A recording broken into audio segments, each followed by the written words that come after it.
2026 ರಾಷ್ಟ್ರೀಯ ಜನಗಣತಿ ಕಾರ್ಯಕ್ಕೆ 50 ವರ್ಷ ಮೇಲ್ಪಟ್ಟು ಶಿಕ್ಷಕಿಯರಿಗೆ ವಿನಾಯಿತಿ ಕೊಡಬೇಕು ಅಂತ ಮಾನ್ಯ ಜಿಲ್ಲಾಧಿಕಾರಿಗಳಿಗೆ, ಮಾನ್ಯ ಕ್ಷೇತ್ರದ ಶಿಕ್ಷಣಾಧಿಕಾರಿಗಳಿಗೆ, ಮಾನ್ಯ ತಹಸೀಲ್ದಾರ್ ಅವರಿಗೆ ನಮ್ಮ ಸಂಘದ ಕಡೆಯಿಂದ ಮನವಿ ಸಲ್ಲಿಸಲು ಮಾರ್ಗದರ್ಶನ ಮಾಡಲಾಗಿದೆ.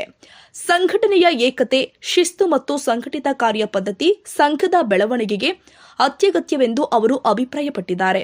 ಜಿಲ್ಲಾ ಹಾಗೂ ತಾಲೂಕು ಮಟ್ಟದ ಪದಾಧಿಕಾರಿಗಳು ಸಂಘದ ಕಾರ್ಯ ಚಟುವಟಿಕೆಗಳನ್ನು ಬಲಪಡಿಸಲು ಸಕ್ರಿಯವಾಗಿ ಕಾರ್ಯನಿರ್ವಹಿಸಬೇಕು ಅಂತ ಅವರು ಕರೆ ಕೊಟ್ಟಿದ್ದಾರೆ. ಮುಂದಿನ ದಿನದಲ್ಲಿ ಸಂಘದ ಅಭಿವೃದ್ಧಿಗಾಗಿ ಹೊಸ ಕಾರ್ಯ ಯೋಜನೆಗಳನ್ನು ರೂಪಿಸಿ ಶಿಕ್ಷಕಿಯರ ಸಮಸ್ಯೆಗಳಿಗೆ ಶಾಶ್ವತ ಪರಿಹಾರ ಕಂಡುಹಿಡಿಯಲು ಎಲ್ಲರೂ ಕೂಡ ಒಗ್ಗೂಡಿ ಕಾರ್ಯನಿರ್ವಹಿಸಬೇಕು ಅಂತ ಅವರು ಮನವಿ ಮಾಡಿದ್ದಾರೆ. ಸಂಘದ ಆದರ್ಶಗಳು ಮತ್ತು ಮೌಲ್ಯಗಳನ್ನು ಕಾಪಾಡಿ ರಾಜ್ಯ ಮಟ್ಟದಲ್ಲಿ ಸಂಘವನ್ನು ಇನ್ನಷ್ಟು ಬಲಿಷ್ಠಗೊಳಿಸುವ ಸಂಕಲ್ಪವನ್ನು ಅವರು ವ್ಯಕ್ತಪಡಿಸಿದರು. ಅವರ ಚಿಂತನಾ ಸ್ಪಷ್ಟತೆ, ಸಮನ್ವಯ ಸಾಮರ್ಥ್ಯ ಹಾಗೂ ಸಂಘಟನಾ ನಿಷ್ಠೆ ಎಲ್ಲರಿಗೂ ಪ್ರೇರಣೆಯಾಗಿದೆ. ಸಂಘದ ಬೆಳವಣಿಗೆಗಾಗಿ ಅವರು ತೋರಿದ ಪರಿಶ್ರಮ ಮತ್ತು ತ್ಯಾಗ ಶ್ಲಾಘನೀಯವಾಗಿದೆ.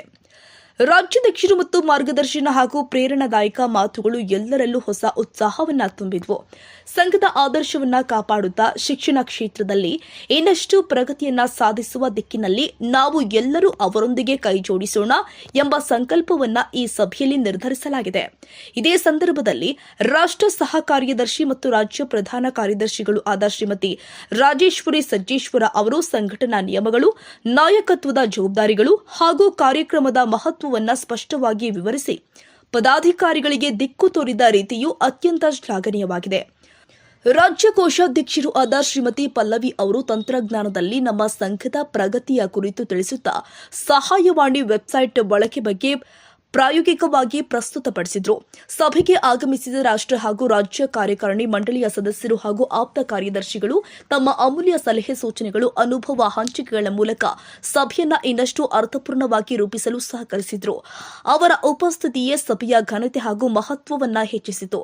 ಸಭೆಯಲ್ಲಿ ರಾಷ್ಟ್ರೀಯ ಸಹ ಕಾರ್ಯದರ್ಶಿ ಹಾಗೂ ರಾಜ್ಯ ಉಪಾಧ್ಯಕ್ಷರು ಮತ್ತು ತುಮಕೂರು ಜಿಲ್ಲಾಧ್ಯಕ್ಷರು ಆದ ಶ್ರೀಮತಿ ಅನುಸೂಯ ದೇವಿ, ರಾಷ್ಟ್ರ ಸಹ ಕಾರ್ಯದರ್ಶಿ ಶ್ರೀಮತಿ ಭಾಗ್ಯಮ್ಮ, ರಾಷ್ಟ್ರ ಸಂಘಟನಾ ಕಾರ್ಯದರ್ಶಿ ಶ್ರೀಮತಿ ಪ್ರಭಾವತಿ, ರಾಜ್ಯ ಉಪಾಧ್ಯಕ್ಷರು ಶ್ರೀಮತಿ ಮಂಜುಳಾ, ರಾಜ್ಯ ಸಹ ಕಾರ್ಯದರ್ಶಿಗಳು ಆದ ಶ್ರೀಮತಿ ರಂಜಿತಾ ಗೋಪಿ, ಶ್ರೀಮತಿ ಮಮತಾ, ಶ್ರೀಮತಿ ಅನಿತಾ ವಿಎಸ್, ರಾಜ್ಯ ಸಂಘಟನಾ ಕಾರ್ಯದರ್ಶಿಗಳು ಆದ ಶ್ರೀಮತಿ ಜಯಶ್ರೀ ಬೆಣ್ಣೆ, ಶ್ರೀಮತಿ ಸರಸ್ವತಿ ಸಿಕೆ, ಶ್ರೀಮತಿ ಕಲ್ಪನಾ ರವೀಂದ್ರನಾಥ್, ಶ್ರೀಮತಿ ಸರಸ್ವತಿ ಎಚ್ವೈ, ಆಪ್ತ ಕಾರ್ಯದರ್ಶಿಗಳು ಆದ ಶ್ರೀಮತಿ ಮಮತಾ, ಶ್ರೀಮತಿ ಅರ್ಚನಾ, ಶ್ರೀಮತಿ ರೇಣುಕಾ, ಮಧುಗಿರಿ ಶೈಕ್ಷಣಿಕ ಜಿಲ್ಲೆಯ ಜಿಲ್ಲಾಧ್ಯಕ್ಷರು ಆದ ಶ್ರೀಮತಿ ರಾಧಮ್ಮ ಅವರು, ಪ್ರಧಾನ ಕಾರ್ಯದರ್ಶಿಗಳು ಆದ ಶ್ರೀಮತಿ ಲತಾಮಣಿ ಅವರು ಹಾಜರಿದ್ದರು.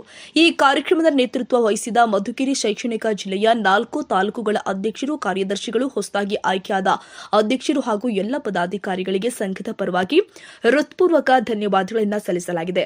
ವಿಶೇಷವಾಗಿ ವಿವಿಧ ಜಿಲ್ಲೆಗಳು ಹಾಗೂ ತಾಲೂಕುಗಳಿಂದ ಆಗಮಿಸಿ ಸಕಾಲದಲ್ಲಿ ಉಪಸ್ಥಿತರಾಗಿ ಸಂಘದ ಶಕ್ತಿಗೆ ಪ್ರತೀಕವಾಗುವಂತೆ ಒಗ್ಗಟ್ಟನ್ನು ಪ್ರದರ್ಶಿಸಿದ ಎಲ್ಲ ಜಿಲ್ಲಾ, ತಾಲೂಕು ಅಧ್ಯಕ್ಷರು ಹಾಗೂ ಕಾರ್ಯದರ್ಶಿಗಳಿಗೆ ಹಾಗೂ ಕೋಶಾಧ್ಯಕ್ಷರಿಗೆ ಅಭಿನಂದನೆಗಳನ್ನು ಸಲ್ಲಿಸಲಾಗಿದೆ. ಈ ಸಭೆಯಲ್ಲಿ ಅವರು ತೋರಿದ ಶಿಸ್ತು, ಶಕ್ತಿ ಮತ್ತು ಸಮರ್ಪಣೆ ಸಂಘದ ಭವಿಷ್ಯಕ್ಕೆ ಭರವಸೆಯಾಗಿದೆ. ಈ ಸಭೆಗೆ ಆಗಮಿಸಿ ಸಭೆಯ ಯಶಸ್ಸಿಗೆ ಸಹಕರಿಸಿದ ಪಾವಗಡ ಹಾಗೂ ಮಧುಗಿರಿ, ಸಿರಾ ಹಾಗೂ ಕೊರಟಗೆರೆ ತಾಲೂಕುಗಳ ಎಲ್ಲ ಅಧ್ಯಕ್ಷರು, ಕಾರ್ಯದರ್ಶಿಗಳು ಹಾಗೂ ಪದಾಧಿಕಾರಿಗಳಿಗೆ ಹೃದಯಪೂರ್ವಕ ಧನ್ಯವಾದಗಳನ್ನು ತಿಳಿಸಲಾಗಿದೆ.